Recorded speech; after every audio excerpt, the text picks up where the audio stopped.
तो आज का हमारा पहला क्वेश्चन है, मानव शरीर में कुल कितनी हड्डियां होती हैं। देखिए काफ़ी आसान क्वेश्चन है, आप सभी को पता भी होगा, लेकिन मैं आपको बता दूं, मैं जितने क्वेश्चन भी आपके लिए लेकर आता हूं, आप हमारे इस वीडियो के माध्यम से अगर आपको क्वेश्चनों के बारे में पता भी है तो आप अपना रिवाइज कर सकते हैं, और अगर आपको क्वेश्चनों का आंसर नहीं पता है तो आप इन्हें याद कर सकते हैं। देखिए काफ़ी इंपॉर्टेंट होते हैं ये क्वेश्चन जो मैं आपके लिए लेकर आता हूँ। तो यहाँ पर इसका राइट आंसर ऑप्शन बी हो जाएगा 206। मानव शरीर में कुल 206 हड्डियां होती हैं।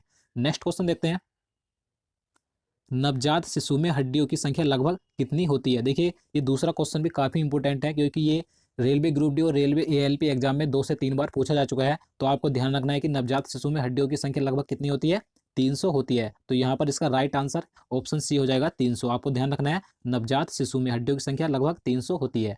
नेक्स्ट क्वेश्चन देखते हैं, मनुष्य के शरीर में पसलियों के कितने जोड़े होते हैं। देखिए यहाँ पर क्वेश्चन में पूछा गया है कि मनुष्य के शरीर में जो पसलियाँ होती हैं वे कितने जोड़ी होती हैं। तो अगर आपको इसका आंसर पता है तो आप अपना आंसर लगा सकते हैं। तो यहाँ पर इसका राइट आंसर ऑप्शन ए हो जाएगा, 12 जोड़ी पसलियाँ होती हैं मनुष्य के शरीर में। तो आपको ध्यान रखना है। तो चलिए नेक्स्ट क्वेश्चन देखते हैं, शरीर की सर्वाधिक प्रबल अस्थि होती है। देखिए इस क्वेश्चन में आपको बताना है कि जो शरीर की सबसे मजबूत हड्डी या अस्थि कौन सी होती है। तो ये क्वेश्चन भी काफ़ी इंपॉर्टेंट है, अगर आपको पता है तो आप इसका भी आंसर लगा सकते हैं। तो इसका राइट आंसर ऑप्शन बी हो जाएगा, जबड़े में। जबड़े में शरीर की सर्वाधिक मजबूत हड्डी होती है। देखिए मैं आपको इसके बारे में बता दूं, जो जबड़े में हड्डी होती है तो ये लगभग 280 किलो वजन इसे सहन कर सकती है, यानी कि 280 किलो का वजन सहन कर सकती है। ये इतनी मजबूत होती है। तो आपको ध्यान रखना है। चलिए अगला क्वेश्चन देखते हैं, क्वेश्चन नंबर 5 है, मानव शरीर की सबसे छोटी हड्डी है। तो यहाँ पर इसका राइट आंसर ऑप्शन सी हो जाएगा, स्टेपिस। मानव शरीर की सबसे छोटी हड्डी होती है। देखिए आपको मैं इसके बारे में और पॉइंट बता दूं जहाँ से क्वेश्चन अधिकतर पूछे जाते हैं। आपको ध्यान रखना है कि मानव शरीर की सबसे छोटी हड्डी यानी कि स्टेपिस की लंबाई कितनी होती है, 11 इंच होती है। आपको ध्यान रखना है। और अगर हम सेंटीमीटर में बात करें, सेंटीमीटर में 28 सेंटीमीटर होती है। तो आपको सेंटीमीटर और इंच इन दोनों में इसकी लंबाई याद रखनी है, क्योंकि एग्जाम में कुछ भी पूछा जा सकता है। और देखिए अगर अगर हम इसकी बात करें कि ये हड्डी कहाँ पाई जाती है, तो आपको पता होगा ये हड्डी कान में पाई जाती है। और कान से रिलेटेड एक क्वेश्चन और एग्जाम में पूछा जाता है ज़्यादातर कि कान में कुल कितनी हड्डियाँ होती हैं। तो आपको ध्यान रखना है, कान में कुल 6 हड्डियाँ होती हैं, यानी कि एक कान में 3 हड्डियाँ पाई जाती हैं, दोनों कानों में 6 हड्डियाँ होती हैं। तो आपको ध्यान रखना है। चलिए नेक्स्ट क्वेश्चन देखते हैं, मानव शरीर की सबसे लंबी हड्डी है। अगर आपको इसका आंसर पता है तो आप इसका भी आंसर लगा सकते हैं।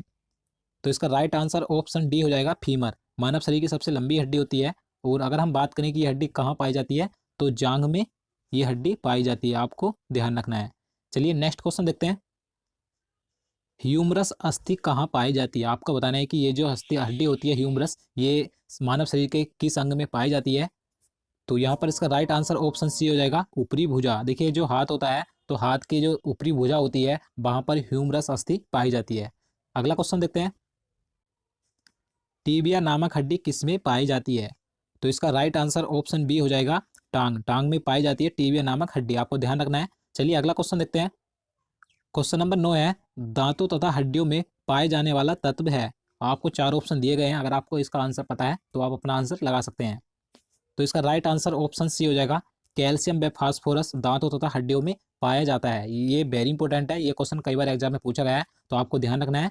चलिए नेक्स्ट क्वेश्चन देखते हैं, वृद्धावस्था में मनुष्य की हड्डियां क्यों कमजोर हो जाती हैं। यानी कि बुढ़ापा आने पर मानव शरीर की सभी हड्डियां कमजोर पड़ जाती हैं। तो इसका रीजन बताना है किस कारण से हो जाती हैं। तो इसका राइट आंसर ऑप्शन सी हो जाएगा, कैल्शियम की कमी के कारण बुढ़ापा आने पर मानव शरीर की हड्डियां कमजोर हो जाती हैं। तो आपको ध्यान रखना है। चलिए अगला क्वेश्चन देखते हैं, अस्थि में कौन सा लवण सर्वाधिक मात्रा में होता है। देखिए आपको बताना है कि अस्थि यानी कि हड्डी में कौन सा लवण पूछा गया है यहाँ पर, ना कि तत्व। अगर आपसे तत्व पूछा जाता है, मैं आपको पहले बता चुका हूँ, फास्फोरस और कैल्शियम पाया जाता है। और यहाँ पर लवण पूछा गया है, तो इसका राइट आंसर ऑप्शन ए हो जाएगा, कैल्शियम फास्फेट पाया जाता है। तो आपको ध्यान रखना है। चलिए नेक्स्ट क्वेश्चन देखते हैं, अस्थियों एवं पेशियों को आपस में जोड़ता है। देखिए काफ़ी अच्छा क्वेश्चन है ये। तो यहाँ पर इसका राइट आंसर ऑप्शन बी हो जाएगा, टेंडन। देखिए ये जो टेंडन होता है ये अस्थियों और पेशियों को आपस में जोड़ने का कार्य करता है। तो आपको ध्यान रखना है, काफ़ी इंपॉर्टेंट क्वेश्चन है ये भी। चलिए अगला क्वेश्चन देखते हैं, मनुष्य के जीवन काल में कितने दांत 2 बार विकसित होते हैं। तो अगर आपको इसका आंसर पता है तो आप इसका भी आंसर लगा सकते हैं। तो इसका राइट आंसर ऑप्शन बी हो जाए, सॉरी सी हो जाएगा, 20। 20 दांत मनुष्य के जीवन में 2 बार विकसित होते हैं, यानी कि 2 बार जमते हैं। तो आपको ध्यान रखना है। चलिए अगला क्वेश्चन देखते हैं, मानव शरीर में पाचन का अधिकांश भाग किस अंग में संपन्न होता है? देखिए इस क्वेश्चन में पूछा गया है कि भोजन का जो सर्वाधिक पाचन होता है वह शरीर के किस अंग में होता है? तो यहाँ पर इसका राइट आंसर ऑप्शन सी हो जाएगा, छोटी आंत। देखिए छोटी आंत में सर्वाधिक भोजन का पाचन होता है, आपको ध्यान रखना है। तो देखिए आपको एक पॉइंट और ध्यान रखना है कि छोटी आंत की जो लंबाई होती है लगभग 6 से 7 मीटर इसकी लंबाई होती है, तो आपको ध्यान रखना है। चलिए नेक्स्ट क्वेश्चन देखते हैं। क्वेश्चन नंबर 15 है, शरीर के लिए एंजाइम आवश्यक होते हैं क्योंकि। तो इस क्वेश्चन में बताना है कि क्यों होते हैं एंजाइम हमारे शरीर के लिए आवश्यक। तो यहाँ पर इसका राइट आंसर ऑप्शन डी हो जाएगा, यह जीव रासायनिक क्रियाओं के उत्प्रेरक है, इसीलिए ये हमारे शरीर के लिए आवश्यक होते हैं। चलिए नेक्स्ट क्वेश्चन देखते हैं। दूध प्रोटीन को पचाने वाला एंजाइम है। इस क्वेश्चन में पूछा गया है कि जो दूध में प्रोटीन होता है उसको पचाने वाला एंजाइम कौन सा है? तो यहाँ पर इसका सही आंसर ऑप्शन सी हो जाएगा, रेनिन। तो आपको ध्यान रखना है, ये भी काफी इंपॉर्टेंट है। चलिए नेक्स्ट क्वेश्चन देखते हैं। लार में कौन सा एंजाइम पाया जाता है?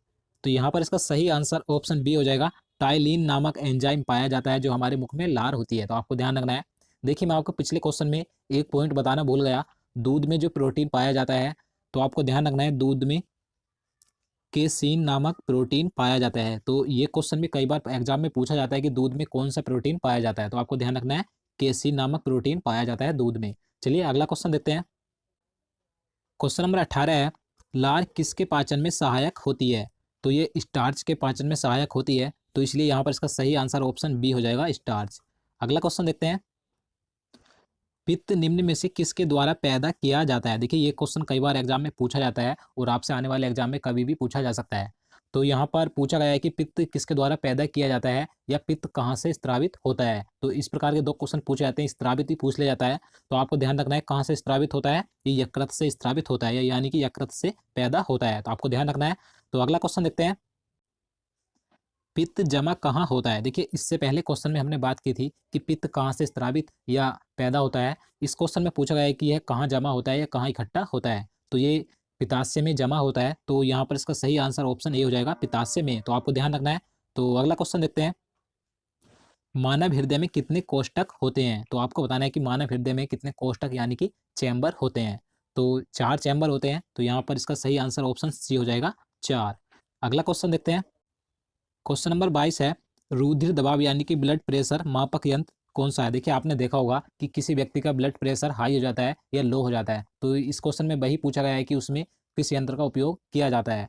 तो इसका आंसर ऑप्शन सी हो जाएगा, स्फिग्मोमैनोमीटर का उपयोग किया जाता है ब्लड प्रेशर मापने के लिए। तो आपको ध्यान रखना है। चलिए नेक्स्ट क्वेश्चन देखते हैं।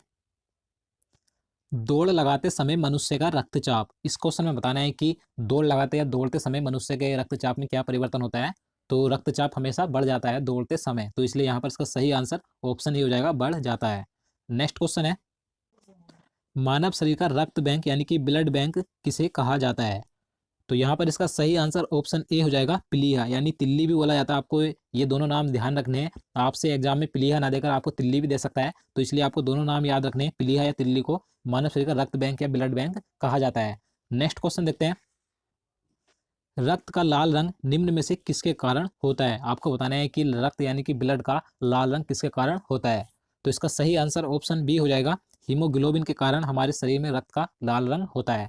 तो चलिए दोस्तों आज के लिए इतना ही। उम्मीद करता हूँ आपको वीडियो पसंद आया होगा। अगर आपको वीडियो पसंद आया हो तो वीडियो को लाइक कर देना और चैनल को भी सब्सक्राइब कर लेना, साथ ही वीडियो को ज़्यादा से ज़्यादा शेयर भी करना। तो चलिए मिलते हैं नेक्स्ट वीडियो में, तब तक के लिए नमस्कार।